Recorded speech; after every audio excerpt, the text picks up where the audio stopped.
പ്രിയപ്പെട്ടവരെ, ശുദ്ധാക്ഷരങ്ങളിലേക്ക് വീണ്ടും സ്വാഗതം. ആൽഫ്രഡ് ആഡ്ലർ എന്ന മനഃശാസ്ത്രജ്ഞൻ വിവിധ ആളുകളുടെ ജീവിത ശൈലികളെ തരംതിരിച്ചിട്ടുണ്ട്. അദ്ദേഹം പറയുന്നു, ചില ആളുകളുടെ ജീവിതശൈലി ഒരു മാർക്കറ്റിംഗ് ശൈലിയാണ്. അതായത്, ഞാനെന്ന പ്രൊഡക്റ്റിനെ ചെലവാക്കാൻ വേണ്ടി ഞാൻ അഹോരാത്രം പണിപ്പെടുന്ന അവസ്ഥ. എവിടെ ചെന്നാലും മാർക്കറ്റിംഗ് ആണ്. വേറെ ചിലരുണ്ട്, അവർ സോഷ്യലി യൂസ്ഫുൾ ടൈപ്പാണ്. അവരുടെ ജീവിതശൈലി മൊത്തത്തിൽ സമൂഹത്തിന് നന്മയ്ക്ക് ഉപകരിക്കുന്ന വിധത്തിലുള്ള ശൈലിയാണ്. അങ്ങനെയുള്ളവർ സോഷ്യൽ യൂസ്ഫുൾനെസ് അവരുടെ പക്വതയുടെ ഉരകല്ലാക്കി മാറ്റുന്നു. ഈ രണ്ട് തരത്തിലുള്ള വ്യക്തിത്വവും നമ്മുടെ ഉള്ളിലുണ്ട്, ശൈലികളും. ചില നേരങ്ങളിൽ നമ്മൾ മാർക്കറ്റിംഗ് തന്ത്രക്കാരാണ്. ഞാനെന്ന വ്യക്തിയെ ഇങ്ങനെ പ്രൊജക്റ്റ് ചെയ്യാൻ വേണ്ടി, മാർക്കറ്റ് ചെയ്യാൻ വേണ്ടി ശ്രമിച്ചുകൊണ്ടിരിക്കും. അത് പല രൂപത്തിലാകാം. അല്ലെങ്കിൽ നമ്മളിൽ തന്നെ നമ്മളെ മുറിച്ചു നൽകുന്ന, ചെയ്യുന്നതെന്തും മനുഷ്യ സേവനത്തിനും ദൈവസേവനത്തിനും വേണ്ടിയാക്കി മാറ്റുന്ന അവസ്ഥയുണ്ട്. എൻ്റെ കയ്യിലിപ്പോൾ ഷീനാർ സമതലത്തിലെ വിലാപങ്ങൾ എന്ന പുസ്തകം എഴുതിയത് ശ്രീ ബെന്നി പുന്നത്തറ. അദ്ദേഹം തുടക്കത്തിൽ എഴുതിയ ഏതാനും വരികൾ വായിച്ചിട്ടാണ് ഞാനിപ്പോൾ ആമുഖമായി ഇത്രയും പറഞ്ഞത്. അദ്ദേഹം പറയുന്നു, ആദ്യം, അതായത് എഴുതി തുടങ്ങുമ്പോൾ എന്നെ ഒന്ന് പ്രൊജക്റ്റ് ചെയ്യാൻ വേണ്ടിയാണ് എഴുതിയിട്ടുള്ളത്. അത് ഖേദത്തോടു കൂടി സമ്മതിക്കുന്നു. എല്ലാവരും തുടക്കത്തിൽ അങ്ങനെയൊക്കെ തന്നെയാണ്. സ്വയം ഒന്ന് പ്രൊജക്റ്റ് ചെയ്യാൻ വേണ്ടിയാണ് എഴുതാറ്. പിന്നെ കാലം ചെല്ലുമ്പോൾ അദ്ദേഹം കണ്ടെത്തുന്നു, ഞാനിപ്പോൾ ദൈവകരങ്ങളിൽ ഒരു തൂലിക മാത്രമാണ്. മദർ തെരേസയൊക്കെ പറഞ്ഞതുപോലെ, നിൻ്റെ കയ്യിലെ പെൻസിൽ പോലെ ഞാൻ. അല്ലെങ്കിൽ കൊച്ചു തെരേസ പറഞ്ഞതുപോലെ, ഉണ്ണീശോയെ നിൻ്റെ കയ്യിലെ പന്ത് പോലെ ഞാൻ. എന്നിട്ട് ഇദ്ദേഹം പറയുന്നു, ഞാനിപ്പോൾ എഴുതുമ്പോൾ വ്യക്തിപരമായ ഏതെങ്കിലും സംതൃപ്തിയോ രചനയുമായി ബന്ധപ്പെട്ടുള്ള ഏതെങ്കിലും ആഗ്രഹമോ ഒന്നും എനിക്കിപ്പോൾ ഇല്ല. എനിക്കത് സിൻസിയർ ആയിട്ടുള്ളൊരു പ്രസ്താവനയായിട്ടാണ് തോന്നിയത്. അദ്ദേഹം പറയുന്നു, ജെറമിയ പ്രവാചകൻ പറഞ്ഞതുപോലെ, അവിടുത്തെ നാമത്തിൽ മേലിൽ സംസാരിക്കുകയില്ല എന്ന് ഞാൻ പറഞ്ഞു. എന്നാൽ ഹൃദയത്തെ ദഹിപ്പിക്കുന്ന ആ അഗ്നി എൻ്റെ അസ്ഥികൾക്കുള്ളിൽ അടച്ചിട്ടിരിക്കുന്ന പോലെ എനിക്ക് അനുഭവപ്പെട്ടു. അതിനടക്കാൻ ശ്രമിച്ച് ഞാൻ തളർന്നു. എനിക്ക് സാധിക്കുന്നില്ല. അപ്പോൾ എഴുതുമ്പോൾ ദൈവത്തിൻ്റെ അഗ്നി അസ്ഥികൾക്കുള്ളിൽ അകപ്പെട്ടിരിക്കുന്നു. ഈ അകപ്പെട്ട ഈ അഗ്നി പുറത്തേക്ക് വരികയാണ്. പുറത്തേക്ക് വരുമ്പോൾ അതൊരു രചനയായി മാറുന്നു. എനിക്ക് തോന്നുന്നത് നല്ല കൃതികളൊക്കെ അങ്ങനെയാണ് പുറത്തേക്ക് ഒഴുകിയിറങ്ങുന്നത് എന്നാണ്. ഈ പുസ്തകം വളരെ ലാളിത്യമാർന്ന പുസ്തകമാണ്. പക്ഷേ എന്തുകൊണ്ടോ ഈ പുസ്തകവും ഈ ഗ്രന്ഥകർത്താവിൻ്റെ മറ്റ് പല പുസ്തകങ്ങളും വളരെ ആകർഷകമായിട്ട് തോന്നുന്നു. വളരെ സിമ്പിളായിട്ടുള്ള തോട്ട്, പിന്നെ ദൈവവചനത്തിൻ്റെ ഗാംഭീര്യഭാവം അവ ഉൾക്കൊള്ളുന്നു. പിന്നെ നമ്മെ തന്നെ അല്പം ഉയർത്തുന്നു. ഇതിൽ പരം ഒരു പുസ്തകം അനുഷ്ഠിക്കേണ്ട മറ്റൊരു കർമ്മവുമില്ലെന്ന് ഞാൻ വിശ്വസിക്കുന്നു. ഓരോരോ ചെറു ചിന്തകളിലൂടെ. ഒന്നാമത്തെ അധ്യായത്തിലെ ഒരു ചിന്ത, അതിന് ശീർഷകം തന്നെ രസകരമാണ്, എൻ്റെ അപ്പൻ ഞാനായിരുന്നെങ്കിൽ. അതായത്, നമ്മളൊക്കെ ചിലപ്പോഴങ്ങനെ ചിന്തിച്ചിട്ടുണ്ട്, ഞാനായിരുന്നെങ്കിൽ എന്ത് ചെയ്യുമായിരുന്നു. ഒമർ ഖയ്യാം കവിതയിൽ എഴുതി, ഈ അണ്ടക്കടാഹം എൻ്റെ കയ്യിൽ കിട്ടിയിരുന്നെങ്കിൽ ഞാൻ അതിനെ അടിച്ചുടച്ചുരുക്കി വാർത്ത് അതിമനോഹരമായൊരു ഭൂമിയാക്കി മാറ്റിയനെ. എന്നെ കേട്ടിരിക്കുന്ന സുഹൃത്തെ, എപ്പോഴെങ്കിലും പറഞ്ഞില്ലേ, ഞാനാണിത് ചെയ്തിരുന്നെങ്കിൽ കുറച്ചുകൂടി നന്നാക്കിയനെ. ഞാൻ ഹസ്ബൻഡായിരുന്നെങ്കിൽ, ഞാൻ ആ വീട്ടിലെ ലീഡറായിരുന്നെങ്കിൽ, ഞാൻ അതായിരുന്നെങ്കിൽ, ഇതായിരുന്നെങ്കിൽ, ഞാനായിരുന്നെങ്കിൽ മെത്രാൻ, ഞാൻ ആ ഇടവക വികാരിയായിരുന്നെങ്കിൽ ഞാൻ അത് ചെയ്യുമായിരുന്നു, ഇത് ചെയ്യുമായിരുന്നു. ഇത് പറയാത്ത ഒരാളും എന്നെ കേൾക്കുന്നവരിൽ ഉണ്ടാവില്ല എന്ന് ഞാൻ കരുതുകയാണ്. ഈ ഞാനായിരുന്നുവെങ്കിൽ എന്ന ചിന്ത എവിടെ നിന്ന് വരുന്നു? ഗ്രന്ഥകർത്താവ് ചോദിക്കുന്നു, അത് വരുന്നത് അഹങ്കാരത്തിൽ നിന്നാണ്. കടുത്ത ഞാനെന്ന ഭാവത്തിൽ നിന്ന്. നമ്മുടെ ഉള്ളിൽ ഒളിഞ്ഞു കിടക്കുന്ന ആധിപത്യ പ്രവണതയും വിധേയത്വമില്ലായ്മയുമാണ് അതിലൂടെ വെളിച്ചത്തിലേക്ക് വരിക. അതുകൊണ്ട് എപ്പോഴും നമ്മുടെ ഹൃദയത്തിൻ്റെ കാപട്യങ്ങൾക്കനുസരിച്ച് ഇത്തരം പ്രസ്താവനകൾ ഇറക്കണ്ട. ഞാൻ ആയിരുന്നെങ്കിൽ എന്ന് ഒരു ചിന്ത മനസ്സിലേക്ക് വരുമ്പോൾ ആ ചിന്തയെ മുളയിൽ നുള്ളിക്കളയുക. അത് തന്നെ നല്ല ചിന്തയാണ്. കാരണം നമ്മുടെ ഹൃദയം കാപട്യം നിറഞ്ഞതാണ്. ജെറമിയ പ്രവാചകൻ പറഞ്ഞതുപോലെ, ഹൃദയം മറ്റെന്തിനേക്കാളും കാപട്യമുള്ളതാണ്. ശോചനീയമായ വിധം അത് ദുഷിച്ചതാണ്. അതിനെ ആർക്കാണ് മനസ്സിലാക്കാൻ കഴിയുക? കർത്താവായ ഞാൻ മനസ്സിനെ പരിശോധിക്കുകയും ഹൃദയത്തെ പരീക്ഷിക്കുകയും ചെയ്യുന്നു. അങ്ങനെയാണെങ്കിൽ ഞാനായിരുന്നെങ്കിൽ എന്ന ആ ചിന്ത മനസ്സിൽ നിന്ന് മാറ്റുക. ഈ കുടുംബത്തിൻ്റെ നാഥൻ ഞാനായിരുന്നെങ്കിൽ ഇങ്ങനെയൊക്കെ സംഭവിക്കുമായിരുന്നു, അങ്ങനെയൊക്കെ സംഭവിക്കുമായിരുന്നു എന്ന് പറയുന്ന രീതി നമ്മുടെ ജീവിതത്തിൽ നിങ്ങൾ മാറ്റിക്കളയുക. കുറച്ചുകൂടി സമാധാനം ഉണ്ടാവും. അടുത്ത ഒരു ചിന്ത, ഈ ഷീനാർ സമതലത്തിൽ നോഹയുടെ കാലത്തെ പ്രളയത്തിന് ശേഷമുള്ള ആളുകൾ താമസിച്ചു. അവർ വലിയൊരു ഗോപുരം ഉണ്ടാക്കി. നമ്മുടെ പ്രശസ്തി എന്നും നിലനിർത്തുവാൻ വേണ്ടി ഈ ഗോപുരം സഹായിക്കും എന്നവർ പറഞ്ഞു. പക്ഷെ പണി പൂർത്തിയാക്കുന്നതിനിടയിൽ ആശയക്കുഴപ്പം വന്നു. പിന്നെ ഈ പ്രശസ്തിക്ക് വേണ്ടി ചെയ്തത് അവർക്ക് അപകീർത്തി നേടിക്കൊടുത്തു. ഇനി ചരിത്രത്തിലേക്ക് ഗ്രന്ഥകാരൻ നമ്മെ കൂട്ടിക്കൊണ്ടുപോവുകയാണ്. കോൺസ്റ്റന്റൈൻ ചക്രവർത്തി അയാളുടെ നാമം അനശ്വരമാക്കുന്നതിന് വേണ്ടി ബൈസന്റിയം എന്ന പുരാതന നഗരം പുതുക്കി പണിതിട്ട് അതിന് കോൺസ്റ്റാന്റിനോപ്പിൾ എന്ന് പേരിട്ടു. ഞാൻ മറഞ്ഞാലും ഇനി കോൺസ്റ്റാന്റിനോപ്പിൾ എന്ന പേരിൽ ഈ നഗരം ഉണ്ടാവും. അപ്പോൾ എന്നും തൻ്റെ നാമം അനുസ്മരിക്കപ്പെടും എന്ന് ഇയാൾ കരുതി. പക്ഷെ ഇന്ന് കോൺസ്റ്റന്റൈൻ ചക്രവർത്തിയുടെ പേരിന് പേറിയിരുന്ന കോൺസ്റ്റാന്റിനോപ്പിൾ ആ പേര് മാറി ആ സ്ഥലം ഇസ്താംബൂൾ എന്നാണ് അറിയപ്പെടുന്നത്. എല്ലാം മറഞ്ഞു പോകും. വീണ്ടും പണ്ടത്തെ രാജാക്കന്മാരൊക്കെ ചില പ്രത്യേക പദവികളും ചില പ്രത്യേക ആനുകൂല്യങ്ങളും ടൈറ്റിലുകളൊക്കെ ആൾക്ക് കൊടുക്കും. ചില രാജകീയ ശാസനങ്ങൾ എന്താണ് എഴുതാറ്? സൂര്യചന്ദ്രാദികൾ ഉള്ള കാലത്തോളം ഈ അവകാശങ്ങൾ നിൽക്കുന്നു എന്നാണ്. സൂര്യചന്ദ്രാദികളുള്ള കാലത്തോളം ഈ അവകാശങ്ങൾ ഉണ്ടാവും അത്രേ. പക്ഷേ ഇത് കൊടുത്ത ആളും പാതി വഴിയിൽ വെച്ച് ജീവിതത്തിൽ നിന്ന് മറഞ്ഞു പോകും. നേടിയ ആളും ഇടക്ക് വെച്ച് മറഞ്ഞു പോകും. പിന്നെ സൂര്യചന്ദ്രാദികൾ ഉള്ളിടത്തോളം കാലം നിലനിൽക്കുമെന്ന് പറയുന്നതിൽ അർത്ഥമില്ല. അപ്പോൾ അതും കടന്നു പോകും. ഈ നശ്വരമായതെല്ലാം നശ്വരമായത് തന്നെയാണ്, അനശ്വരമായത് മാത്രമാണ് നിലനിൽക്കുന്നത്. ഇത് മനസ്സിലാക്കുന്നവർക്ക് ജീവിതത്തിൽ സന്തോഷമുണ്ട്. ഈ പേരും പെരുമയ്ക്കും വേണ്ടി എന്തും ചെയ്യുന്നവരുടെ എണ്ണം വളരെ കൂടിയിട്ടുണ്ട്. ഒരു ഡൊണേഷൻ കൊടുക്കുമ്പോൾ പോലും പേരിന് വേണ്ടിയാണ് കൊടുക്കുന്നത്, അത് ക്രിസ്തുവിന് വേണ്ടിയൊന്നുമല്ല. പള്ളിയിലേക്കായിരിക്കും ഡൊണേഷൻ, പക്ഷേ പള്ളിയിൽ എൻ്റെ പേര് വലിയ അക്ഷരങ്ങളിൽ തിളങ്ങി വിളങ്ങി നിൽക്കണം. ക്രിസ്തുവിൻ്റെ രാജ്യത്തിന് വേണ്ടിയല്ല, മഹത്വത്തിന് വേണ്ടിയല്ല, പ്രതാപത്തിന് വേണ്ടിയല്ല, എനിക്ക് വേണ്ടി മാത്രം. ബ്രസീലിലെ പെദ്രോ രാജാവ്, അദ്ദേഹം ആദ്യമായി പൊതുജനങ്ങൾക്ക് വേണ്ടി ഒരു ആശുപത്രി പണിയുവാനായിട്ട് ആഗ്രഹിച്ചു. ഒരു ആധുനിക സൗകര്യങ്ങളുള്ള ആശുപത്രി. പലരോടും പണത്തിനു വേണ്ടി ചോദിച്ചു, ആരും സഹായിച്ചില്ല. അവസാനം അദ്ദേഹം ഇങ്ങനെ ഒരു നിബന്ധന വെച്ചു. അതായത് 10 ലക്ഷം പേസോ നൽകിയാൽ പ്രഭു പദവി നൽകും, 5 ലക്ഷം പേസോ നൽകി കഴിഞ്ഞാൽ മാടമ്പി സ്ഥാനം, 1 ലക്ഷം പേസോ നൽകിയാൽ ഇടപ്രഭു സ്ഥാനം. പിറ്റേ ദിവസം മുതൽ സംഭാവനകളുടെ പെരുമഴ ആരംഭിച്ചു. ഒന്നിനു പകരം അനേകം ആശുപത്രികൾക്കുള്ള പണം അദ്ദേഹത്തിന് കിട്ടി. അങ്ങനെ ആശുപത്രികളുടെ നിർമ്മാണം പൂർത്തിയായി. ഉദ്ഘാടനം കെങ്കേമമായി നടത്തി. ഉദ്ഘാടന ദിവസം മഹാരാജാവ് അനാച്ഛാദനം ചെയ്ത ശിലാഫലകത്തിൽ എഴുതിയ വരികൾ അത് രസകരമാണ്. മനുഷ്യൻ്റെ വിഡ്ഢിത്തവും അഹങ്കാരവും മുഖേന മനുഷ്യയാതനകളുടെ പരിഹാരത്തിനായി സമർപ്പിക്കപ്പെട്ട ആശുപത്രി.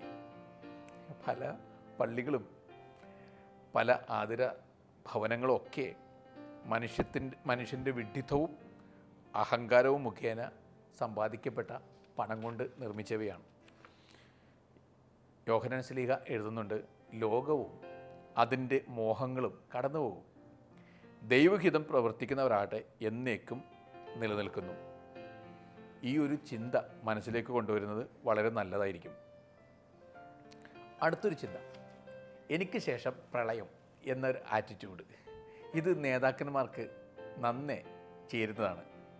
അതായത് പലപ്പോഴും നമ്മളൊക്കെ നേതൃത്വം നമ്മളൊരു പരിപൂർണതാവാദികളായിട്ട് മാറും. അത് I am okay, you are not okay എന്ന ആറ്റിറ്റ്യൂഡാണ്. ഞാൻ ഓക്കെയാണ് എല്ലാ തരത്തിലും, മറ്റാരും ചെയ്താലും ശരിയാവില്ല, ഓക്കെ അല്ല. ഈ ചിന്ത മോശയ്ക്ക് പോലും ഉണ്ടായിരുന്നത്രേ. മോശയോട് ജെത്രോ ചോദിച്ചു, രാവിലെ മുതൽ വൈകുന്നേരം വരെ ജനമെല്ലാം നിൻ്റെ ചുറ്റും കൂടി നിൽക്കാൻ തക്കവിധം നീ ഇവിടെ ഒറ്റയ്ക്കിരിക്കുന്ന എന്തുകൊണ്ട്? കഴിവും ദൈവഭയമുള്ളവരും സത്യസന്ധരും കൈക്കൂലി വെറുക്കുന്നവരുമായ ആളുകളെ ജനങ്ങളിൽ നിന്ന് തിരഞ്ഞെടുക്കുക. ഈ ജനത്തിൻ്റെ ഭാരമെല്ലാം എന്തേ എൻ്റെ മേൽ ചുമത്തിയിരിക്കുന്നു എന്ന് മോശയും ദൈവത്തോട് പറയുന്നുണ്ട്. അപ്പോൾ കർത്താവ് പറഞ്ഞത് ഇതാണ്: ജനത്തിലെ ശ്രേഷ്ഠന്മാരെ തിരഞ്ഞെടുത്ത് ഉത്തരവാദിത്വം അവർക്ക് ഏൽപ്പിക്കുക. ഈ ഗ്രന്ഥകർത്താവ് ഇത് പറയുക മാത്രമല്ല, പ്രാവർത്തികമാക്കുക കൂടി ചെയ്തയാളാണെന്നാണ് ഞാൻ മനസ്സിലാക്കുന്നത്. അങ്ങനെയാണെങ്കിൽ ഈ വാക്കുകൾക്ക് അർത്ഥം കൂടുന്നുണ്ട്. അതായത് എല്ലാ കാര്യങ്ങളും എനിക്ക് മാത്രമേ സാധിക്കുകയുള്ളൂ എന്ന ചിന്ത വെടിഞ്ഞു കൊടുക്കുക. ചില മാതാപിതാക്കൾ അവരുടെ മക്കൾക്ക് പോലും ഒന്നും കൈമാറി കൊടുക്കുന്നില്ല. മരിക്കുന്നത് വരെയും അവരെല്ലാം കൈയാളുന്നു. മരിച്ചതിന് ശേഷമെങ്കിലും ഇതുവരെ സമ്പാദിച്ചൊക്കെ അവർക്ക് കൊടുക്കുന്ന വിധത്തിൽ കൃത്യമായി ഭാഗിച്ചൊന്നും വെച്ചിട്ടില്ല. എല്ലാ കാര്യങ്ങളിലും ഞാൻ എന്ന ചിന്ത, പരിപൂർണതാവാദം, എനിക്ക് ശേഷം പ്രളയം എന്നവർ പറഞ്ഞുകൊണ്ടേയിരിക്കുകയും ചെയ്യുന്നു. ഇതും മാറ്റുക. അടുത്തത്, ഈ ഗുരുനാനാക്കിൻ്റെ ഒരു പ്രാർത്ഥന ഉണ്ടായിരുന്നു. രസകരമായ പ്രാർത്ഥനയാണ്. ഗുരുനാനാക്ക് തൻ്റെ ശിഷ്യന്മാരെയൊക്കെ കൂട്ടിക്കൊണ്ട് എല്ലായിടത്തും ധർമ്മോപദേശം നടത്തി പോവുകയാണ്. ഒരു ഗ്രാമത്തിൽ ചെന്ന് കഴിഞ്ഞപ്പോൾ അവിടുത്തെ ഗ്രാമവാസികൾ ഗുരുവിനെയോ ശിഷ്യന്മാരെയോ സ്വീകരിച്ചതേയില്ല. മഞ്ഞേറ്റ് അവർ തെരുവിൽ കഴിയേണ്ടി വന്നു. ആ ഗ്രാമത്തിൽ നിന്ന് പോരാൻ നേരത്ത് അവർക്കെല്ലാവർക്കും വേണ്ടി ഗുരുനാനാക്ക് ഉച്ചത്തിൽ പ്രാർത്ഥിച്ചത് ഇങ്ങനെ: ദൈവമേ, ഈ രാത്രിയിൽ ഞങ്ങളെ സംരക്ഷിച്ചതിന് നന്ദി പറയുന്നു. ഈ ഗ്രാമവാസികൾ ഒരിക്കലും ഈ സ്ഥലം വിട്ടു പോകാതെ അവരെല്ലാവരും എന്നും ഇവിടെ തന്നെ കഴിയുവാൻ അങ്ങ് അനുവദിക്കണമേ. ശിഷ്യന്മാർക്ക് ഈ പ്രാർത്ഥന ഇഷ്ടപ്പെട്ടില്ല. കാരണം അതിഥി സ്നേഹം തീരെയില്ലാത്ത ഈ മനുഷ്യർ അവർക്കെന്നും അനുഗ്രഹം ഉണ്ടാകട്ടെ എന്ന മട്ടിലാണ് പ്രാർത്ഥിക്കുന്നത്. ഇവിടം വിട്ടവർ ഒരു നാളും പോകാതിരിക്കട്ടെ എന്നാണ് പ്രാർത്ഥിക്കുന്നത്. യാത്ര തുടർന്നു. മറ്റൊരു ഗ്രാമത്തിലെത്തിയപ്പോൾ അവിടുത്തെ ഗ്രാമവാസികൾ ഊഷ്മളതയുള്ളവരാണ്. ഹൃദയപൂർവ്വം സ്വീകരിച്ചു, വാക്കുകളൊക്കെ ശ്രവിച്ചു, ആതിഥ്യ മര്യാദ കാണിച്ച് എല്ലാം കൊണ്ടും ഇവരുടെ ഹൃദയം നിറഞ്ഞു. പ്രഭാതത്തിൽ യാത്ര പുനരാരംഭിക്കുന്നതിന് മുമ്പായി ഗുരുനാനാക്ക് പ്രാർത്ഥിച്ചു: ദൈവമേ, ഈ ഗ്രാമവാസികളെല്ലാം ഈ ഗ്രാമം വിട്ട് എല്ലാ ദിക്കുകളിലേക്കും ചിതറിക്കപ്പെടാൻ അങ്ങ് ഇടവരുത്തണമേ. ശിഷ്യർക്ക് ഞെട്ടലാണ് ഇത്തവണ. ആതിഥ്യമരളിയവർ, സ്നേഹക്കൂട്ടായ്മ നൽകിയവർ, ഇവരെ ചിതറിക്കണമെന്നാണ് പ്രാർത്ഥിക്കുന്നത്.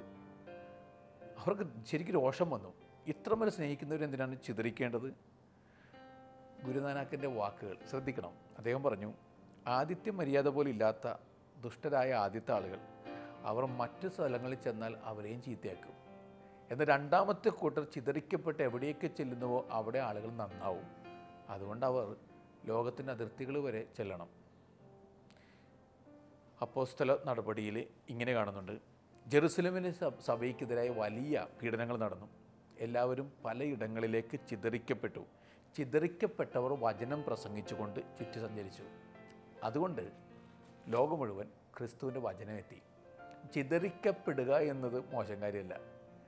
നല്ലവർ ചിതറിക്കപ്പെടുന്നത് നല്ലതാണ്. കാരണം ലോകം കുറച്ചും കൂടി നല്ല ഇടമായി മാറും. മലയാളികളുടെ കാര്യം എടുത്ത് നോക്കുക. ശരിക്കും ലോകം മുഴുവൻ ചിതറിത്തെറിച്ച് ചെന്നെത്തിയിരിക്കുകയാണ് മലയാളികൾ. മലയാളി ഇല്ലാത്ത വല്ല സ്ഥലമുണ്ടോ? അപ്പോൾ ഇങ്ങനെ മലയാളി ഓരോ ഇടത്തും ചെല്ലുമ്പോൾ മലയാളി മനസ്സിലാക്കേണ്ട ഒരു കാര്യമുണ്ട്. നല്ല പാരമ്പര്യങ്ങൾ, നല്ല പൈതൃക ഭാവങ്ങൾ, നല്ല മൂല്യങ്ങളൊക്കെ ലോകത്തിന് മുഴുവൻ സമ്മാനിക്കാൻ വേണ്ടിയാണ് ഒരു മലയാളി ലോകത്തിൻ്റെ എല്ലാ ദിക്കുകളിലേക്കും ചിതറിക്കപ്പെടുന്നത്. പാരിതോഷികമായിട്ട് വരുന്ന കാലഘട്ടമാണിത്. അവിടെ മലയാളി ചെല്ലുന്നിടത്തൊക്കെ പാരപണിയുന്നയാളാണ് എന്നൊരു ചിന്ത വരുത്താൻ ഇടവരുത്തരുത്. അപ്പം മലയാളി ഓർക്കണം, ചെല്ലുന്നിടത്തൊക്കെ സ്നേഹത്തിൻ്റെ, കരുണയുടെ, ആതിഥ്യ മര്യാദയുടെ, ഒരു മൂല്യബോധത്തിൻ്റെ ജീവിക്കുന്ന സന്ദേശങ്ങളായി ജീവിക്കാൻ വേണ്ടിയാണ് അവരെ ദൈവം ചിതറിച്ചിരിക്കുന്നതെന്ന്. ഇതൊരു റെസ്പോൺസിബിലിറ്റിയാണ്, ഇതൊരു ഇൻവിറ്റേഷനാണ്. 6-ാമത്തെ അധ്യായത്തിൻ്റെ പേര് രസകരമാണ്. സത്യം പറയുന്നത് പാപമാണ്. ഇത് അല്പം വ്യത്യസ്തമായൊരു ചിന്തയാണ്. ഇദ്ദേഹം പറയുന്നു, ജീവിതത്തിൽ നിങ്ങൾ സത്യമാണോ നുണയാണോ പറയുന്നതിനേക്കാൾ പ്രധാനപ്പെട്ട ഒരു കാര്യമുണ്ട്. നിങ്ങൾ സത്യം പറയുന്നതിനേക്കാൾ പ്രധാനപ്പെട്ട കാര്യം ദൈവത്തിൻ്റെ ഇഷ്ടം, ദൈവ തിരുമനസ് പറയുകയാണ് ചെയ്യേണ്ടത്. അതാണ് പ്രധാനപ്പെട്ട കാര്യം. കാരണം സത്യം എന്നുള്ളത് അസ്ഥാനത്ത് ചിലപ്പോൾ ശരിയല്ലാതായി മാറാം. സത്യം പലപ്പോഴും ആപേക്ഷികമാണ്. അതുകൊണ്ട് ദൈവ തിരുമനസ് എന്തെന്ന് തിരിച്ചറിഞ്ഞ് അതിനനുസരിച്ചാണ് പറയേണ്ടതും അതിനനുസരിച്ചാണ് ജീവിക്കേണ്ടതും. ബാഗ്ദാദിലെ ഖലീഫമാരിൽ ഒരാളായിരുന്നു അൽ മാമൂൻ. വളരെ ആകർഷണീയതയുള്ളൊരു കുതിരയുണ്ടായിരുന്നു. ആ കുതിരയെ ഓമ എന്നൊരാൾക്ക് തട്ടിയെടുക്കണമെന്ന് ആഗ്രഹമുണ്ട്. പലതരത്തിൽ യാചിച്ചു, കിട്ടിയില്ല. ഒരു ദിവസം ഈ ഓമ വേഷപ്രച്ഛന്നായി വിവശനായ പോലെ തെരുവിൽ കിടക്കുന്നു. അൽ മാമൂൻ കുതിരയെ ഓടിച്ചു വരുമ്പോൾ ഇങ്ങനെ ഒരാൾ രോഗിയായി കിടക്കുന്നത് കണ്ടു. അയാളെ രക്ഷിച്ച് കുതിരപ്പുറത്ത് കയറ്റി എങ്ങോട്ടെങ്കിലും കൊണ്ട് രക്ഷപ്പെടുത്താൻ വേണ്ടിയാണ്. പക്ഷേ കുതിരപ്പുറത്ത് കയറി ഉടൻ തന്നെ അയാൾ കടിഞ്ഞാൻ കയ്യിലെടുത്ത് വേഗത്തിൽ ഓടിച്ചു പോയി. പിന്നാലെ ഓടിച്ചെന്ന അൽ മാമൂൻ ഇയാളോട് പറഞ്ഞു, നിങ്ങളെൻ്റെ കുതിരയെ മോഷ്ടിച്ചു, കുഴപ്പമില്ല, കൊണ്ടുപോയിക്കൊള്ളുക. പക്ഷേ എനിക്കൊരു ഒറ്റ അപേക്ഷ മാത്രമേ ഉള്ളൂ, ഈ കുതിരയെ നിങ്ങൾ തട്ടിയെടുത്തത് എങ്ങനെയാണെന്ന് ആ സത്യമുണ്ടല്ലോ അത് ആരോടും പറയരുത്. കാരണം എന്താണ്? പറഞ്ഞു കഴിഞ്ഞാൽ യഥാർത്ഥത്തിൽ രോഗിയും അവശനുമായ ഒരാൾ വഴിയിൽ കിടന്നിരിക്കുമ്പോൾ നിങ്ങളുടെ വഞ്ചനയുടെ കഥ കേട്ട ജനങ്ങൾ ഇങ്ങനെയുള്ള ആരെയും സഹായിക്കില്ല. അതുകൊണ്ട് നിങ്ങൾ എന്നെ തട്ടിച്ച് കുതിരയെ കട്ടെടുത്ത ആ കഥയിലെ സത്യം ആരോടും പറയരുത്. ഇപ്പോൾ തിന്മയ്ക്കിപ്പോൾ വലിയ പബ്ലിസിറ്റി ലഭിച്ചുകൊണ്ടിരിക്കുകയാണ്. എല്ലായിടത്തും തിന്മ കൊട്ടിഘോഷിക്കപ്പെടുകയാണ്. പത്രങ്ങളിൽ, മാധ്യമപ്രവർത്തനത്തിലൊക്കെ തിന്മയുടെ കൊട്ടിഘോഷം നടത്തപ്പെടുന്നത് സത്യത്തിൽ തെറ്റ് തന്നെയാണ്. സത്യം പറയുമ്പോൾ ഇത്രയ്ക്ക് ആകർഷകമായ വിധത്തിൽ തിന്മയെ പെരുപ്പിച്ച് കാട്ടേണ്ട ആവശ്യമില്ല. ലൈംഗിക ധാർമ്മികതയെക്കുറിച്ച് ക്ലാസ്സിൽ പങ്കെടുത്തതിന് ശേഷം പുറത്തിറങ്ങിയ ചെറുപ്പക്കാർ പ്രതികരിച്ചത് ഇങ്ങനെയാണത്രേ: എടാ, ഇങ്ങനെയൊക്കെ പാപം ചെയ്യാമെന്ന് നേരത്തെ അറിയില്ലായിരുന്നു, ഈ സെമിനാർ നേരത്തെ തന്നെ നൽകേണ്ടതായിരുന്നു. ഈ തരത്തിലാണ് ശരിയായ കാര്യങ്ങൾ തെറ്റായ രീതികളിലൂടെ അവതരിപ്പിക്കപ്പെടുന്നത്. അപ്പോൾ അദ്ദേഹം ആവർത്തിച്ചു പറയുന്നു, സത്യം പറയുന്നവനല്ല പ്രവാചകൻ, പ്രത്യേക ദൈവ തിരുമനസ് പ്രഖ്യാപിക്കുന്നവനാണ്. സത്യത്തിനും നന്മയ്ക്ക് ഉപരിയായ ഒന്നാണ് ദൈവ തിരുമനസ്. ഈ ചിന്ത മനസ്സിലൂടെ ഒരു ധ്യാനമാക്കി മാറ്റുന്നത് വളരെ നല്ലതായിരിക്കും എന്ന് ഞാൻ കരുതുന്നു. ഇനി നിശബ്ദതയുടെ സംഗീതത്തെക്കുറിച്ച്. എപ്പോഴും നമ്മൾ ഒച്ച വെച്ചുകൊണ്ടിരിക്കുകയാണ്. സ്വരവും ഒച്ചയും തമ്മിലുള്ള വ്യത്യാസം എന്താണ്? സ്വരം ഹൃദയത്തിൻ്റെ ആഴങ്ങളിൽ നിന്ന് വരുന്നു. ഒച്ച അത് പുറത്തെവിടെയോ തട്ടി നിൽക്കുന്നൊരു കാര്യമാണ്. നമ്മളുടെ ലോകത്തിലും നമ്മളുടെ കമ്മ്യൂണിറ്റികളിലും ഒച്ച കൂടിക്കൊണ്ടിരിക്കുന്നു, സ്വരം കുറയുന്നു. സ്വരത്തിനൊരു വ്യത്യസ്തതയും വ്യതിരക്തതയും ആന്തരിക അനുഭൂതിയുടെ ഒരു സൗന്ദര്യമുണ്ട്. എന്നാൽ ഒച്ച എന്താണ്? അത് ചിലമ്പിച്ച സ്വരമാണ്. പലപ്പോഴും ചിലമ്പിച്ച പൊള്ളയായ ഒച്ച. അങ്ങനെയാണെങ്കിൽ സ്വരമായി നിലനിർത്തണമെങ്കിൽ ചില നിശബ്ദതയുടെ സംഗീതം ഉള്ളിലുണ്ടാകണം. ഒരു സന്യാസിയെ സമീപിച്ച് തിരക്കുള്ളൊരു മനുഷ്യൻ പറയുന്നു, ഒരുപാട് തിരക്ക് പിടിച്ച് എനിക്ക് കാര്യങ്ങളൊന്നും അനുഷ്ഠിക്കാൻ പറ്റാറില്ല. അതായത് മതത്തിൻ്റെ ആത്മീയതയുടെ സാരം താങ്കൾ എനിക്കൊന്ന് പറഞ്ഞു തരാമോ? അതെന്താണെന്ന് എഴുതി തരാമോ? ഇതേ പറഞ്ഞാൽ അത് എഴുതി തരേണ്ട ആവശ്യമൊന്നുമില്ല, ചെറിയൊരു കാര്യമാണ്. നിശബ്ദതയാണ് മതത്തിൻ്റെ സാരം. ഹൃദയത്തിൽ നിശബ്ദത നേടുമ്പോഴാണ് മതജീവിതം വിജയകരമാകുന്നത്. ഈ നിശബ്ദത തന്നെ ശാന്തി, അതുതന്നെയാണ് ദൈവ സാന്നിധ്യം. നിശബ്ദതയിൽ ഇളംകാറ്റ് പോലെ ദൈവം സംസാരിക്കുന്നുവെന്ന് പഴയ നിയമം ഓർമ്മപ്പെടുത്തുന്നു. നിങ്ങളുടെ ജീവിതത്തിൽ നിശബ്ദത ഉണ്ടോ എന്നൊരു ചോദ്യം ചോദിക്കുക. എപ്പോഴും ചലബല ഒച്ച വെച്ചുകൊണ്ടിരിക്കുന്നതിനിടയിൽ എപ്പോഴെങ്കിലും ആഴമായ നിശബ്ദതയ്ക്ക് വേണ്ടി സമയം കണ്ടെത്താറുണ്ടോ? ആവിലെല്ലാം അമ്മ തെരേസ പറയുന്നത്, എൻ്റെ ഈശോ എന്നെ കൂട്ടിക്കൊണ്ടുപോയി, അവൻ എന്നെ ആഴമായ മൗനത്തിലേക്ക് ആഴ്ത്തി. ഈ ആഴമായ മൗനത്തിലേക്ക് ആഴ്ത്തപ്പെടുന്ന അനുഭവം അത് വേണം ജീവിതത്തിൽ ഇടയ്ക്കെങ്കിലും. വീണ്ടും വളരെ രസകരമായ ചിന്തകളിലൂടെ ഇദ്ദേഹം നമ്മെ കൂട്ടിക്കൊണ്ടുപോകുന്നു. മനുഷ്യരൊക്കെ അവരുടെ പേര്, നശ്വരമായ പേര് അനശ്വരമാക്കാൻ വേണ്ടി എന്തെല്ലാം കാര്യങ്ങൾ ചെയ്യുന്നു. പക്ഷെ നമ്മൾ ചെയ്തു കൂട്ടുന്നതും നമ്മെ ഒരു തരത്തിൽ സഹായിക്കില്ല എന്നുള്ളതാണ് കാലം നൽകുന്ന പാഠം.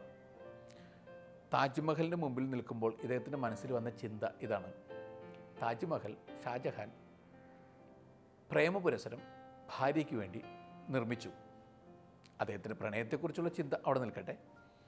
അദ്ദേഹം ഇങ്ങനെ നിർമ്മിച്ചതിന് ശേഷം ഈ താജ്മഹൽ എന്ന സുവർണ ഗോപുരം, വെണ്ണക്കൽ ശില്പം, ഇതൊന്ന് കാണാൻ അദ്ദേഹത്തിന് സാധിച്ചില്ലത്രേ. യമുന നദിയുടെ തീരത്ത് തടവറയിലായിപ്പോയി. കാരണം ഷാജഹാൻ ചക്രവർത്തിയെ മകൻ ഔറംഗസേബ് അപ്പോൾ തടവിലാക്കിയിരുന്നു. സ്വയം രാജാവായി ഇദ്ദേഹം പ്രഖ്യാപിക്കുകയാണ്. എന്നിട്ട് കൗശലപൂർവ്വം സഹോദരന്മാരെയൊക്കെ കീഴ്പ്പെടുത്തി. കേട്ടിട്ടുണ്ട്. ഒരു സഹോദരനെ കൊല്ലുവാൻ വേണ്ടി അദ്ദേഹം ആനയോട്ടത്തിന് ക്ഷണിച്ചു. എന്നിട്ട് തൂണുകൾ നേരത്തെ ഇളക്കി അതിൻ്റെ അടിത്തറ ഛേദിച്ച് വെച്ച് മട്ടിൽ വെച്ചിരിക്കുകയാണ്. ആന ഇങ്ങനെ ഓടിക്കൊണ്ടിരിക്കുമ്പോഴത്തേക്കും മേൽക്കൂര താഴെ വീണ് ഈ സഹോദരൻ കൊല ചെയ്യപ്പെടുകയാണ് ഉണ്ടായത്. പക്ഷെ മരിച്ചിട്ടുണ്ടായിരുന്നില്ല. ആ മരിക്കാത്ത ഇയാളെ ഔറംഗസേബ് കെട്ടിപ്പിടിച്ചിട്ട് എൻ്റെ ഇക്ക എന്ന് പറഞ്ഞ് കരഞ്ഞുകൊണ്ട് അമർത്തി കൊല്ലുകയാണ് അത്രേ ചെയ്തത്. മറ്റൊരു സഹോദരൻ ധാരയെയും തടവിലാക്കി. ജഹന്നാര മറ്റൊരു സഹോദരി, അവരെയും തടവിലാക്കി. ഇവർക്കൊക്കെ ജീവിതത്തിൻ്റെ വിഷപ്പാനപാത്രം വച്ച് നീട്ടിയ ആളാണ് ഔറംഗസേബ്. എന്നിട്ടോ ചരിത്രം പറയുന്ന ഇയാൾ വിഡ്ഢിയൊന്നുമല്ല, ഇൻ്റലിജൻറ്റ് ഫൂൾ എന്നൊക്കെ വിളിക്കാറുണ്ട് ചില ആളുകൾ. ഫൂളിനെ പോലെ പെരുമാറിയിരുന്നു. പക്ഷേ അപാര ബുദ്ധിയായിരുന്നു ഇയാൾക്ക്. അപാര ബുദ്ധി ഉണ്ടായിരുന്ന ഈ മനുഷ്യൻ പക്ഷേ അവസാനം തോറ്റവനെ പോലെയായി. ഈ മുഗൾ സാമ്രാജ്യം തന്നെ തകർന്ന് തരിപ്പണമായി മാറി. ഇനി രസകരമായ ഒരു കൗതുക കാഴ്ചയുണ്ട്. ഇന്ന് ഉത്തരേന്ത്യയിൽ ഡൽഹി തെരുവുകളിൽ റിക്ഷ വലിക്കുന്നവരായിട്ട് ഈ മുഗൾ സാമ്രാജ്യത്തിലെ പിന്നവകാശികളൊക്കെ മാറിയത്രേ. ആലോചിച്ച് നോക്കുക, എന്തൊരു പേരും പെരുമയുള്ളവരായിരുന്നു മുഗൾ രാജാക്കന്മാർ. ഷാജഹാനെ കാണാൻ വിദേശികൾ വന്നിട്ട് ദിവസങ്ങളോളം അദ്ദേഹത്തിൻ്റെ മുഖദർശനത്തിന് വേണ്ടി കാത്തിരുന്നു. കാരണം അന്ന് ലോകത്തിലെ ഏറ്റവും സമ്പന്ന രാഷ്ട്രം ഇന്ത്യയായിരുന്നു.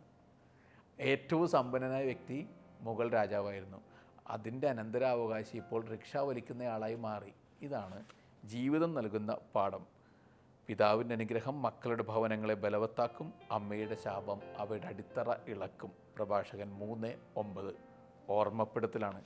അപ്പോൾ ശാപം ഏറ്റുവാങ്ങുന്നവരായി ജീവിക്കാതിരിക്കുക എന്നൊരു സന്ദേശവും നമുക്ക് ലഭിക്കുന്നുണ്ട്. ഏത് സമൂഹത്തിനും മുന്നോട്ട് പോകാനായിട്ട് ഇതുപോലുള്ള കുറേ ചിന്തകൾ വേണം. നമ്മൾ ഒരു കാര്യം ചെയ്യുമ്പോൾ നമുക്ക് ചോദിക്കേണ്ട ചില ചോദ്യങ്ങളുണ്ട്. എന്തിനു വേണ്ടിയാണ് നമ്മളിങ്ങനെ ഓരോ കാര്യവും ചെയ്തുകൊണ്ടേയിരിക്കുന്നത്? നമ്മുടെ ഓരോ പ്രവൃത്തിയുടെയും പിന്നിൽ ആരായിരിക്കാം? രണ്ടാം ലോക മഹായുദ്ധത്തിന് കാരണക്കാരനായ ഹിറ്റ്ലർ 60 ലക്ഷത്തോളം യഹൂദന്മാരെ കൊന്നൊടുക്കി. റഷ്യയിൽ സ്റ്റാലിൻ 70 ലക്ഷത്തോളം ക്രൈസ്തവരെയാണ് കൊന്നൊടുക്കിയത്.